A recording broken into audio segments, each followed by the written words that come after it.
Post-traumatic slave syndrome is an explanatory theory that really looks at multi-generational trauma.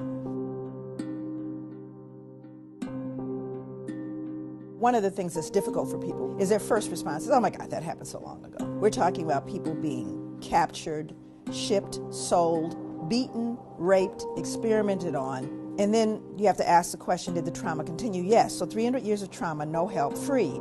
No help, more trauma. If it's a sustained trauma, then the impact of that is also sustained. When we look at multi-generational trauma, we're looking at people who are maybe victims of natural disasters and their families and their children and generations of folks who have experienced war. And we know that there are residual mental, emotional, traumatic impact.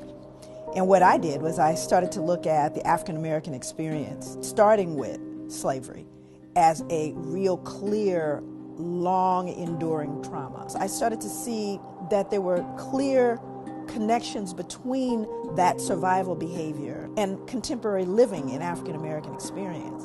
I started to see common behaviors that I took for granted as, well, cultural. There's adaptive behaviors, survival behaviors. Well, what are they? Let's just say 2019, you have a black mother and a white mother. The sons go to school together. They find themselves at a meeting.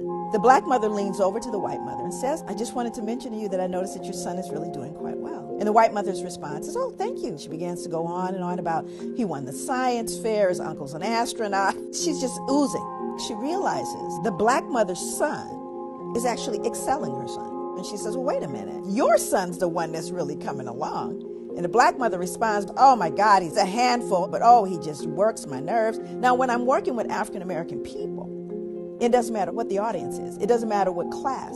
If I were to ask, is she very proud while she's saying those denigrating things? And everybody laughs and goes, of course. There's a secret. Because everybody black knows that even though the black mother is going, oh my God, she's really proud. So now let's roll that scene back 300 years.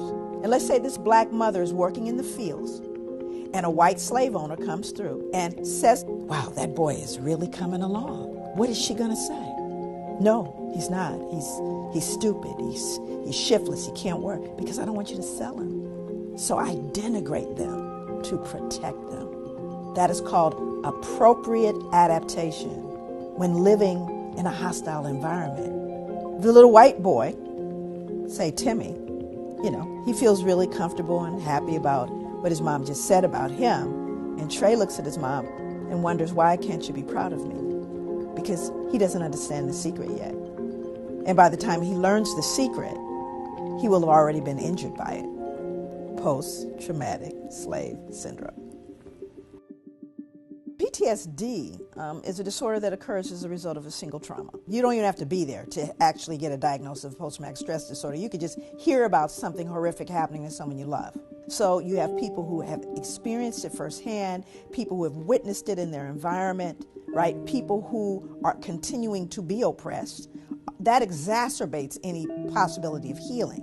So it's not post-traumatic stress disorder, because then it becomes part of what we call your socialization process. So you begin to normalize a way of living and being, everything from what we eat to what we believe it means to be a friend. All of these things are colored by history. And if you don't understand it, you're going to fold in things that you've just assumed are normal.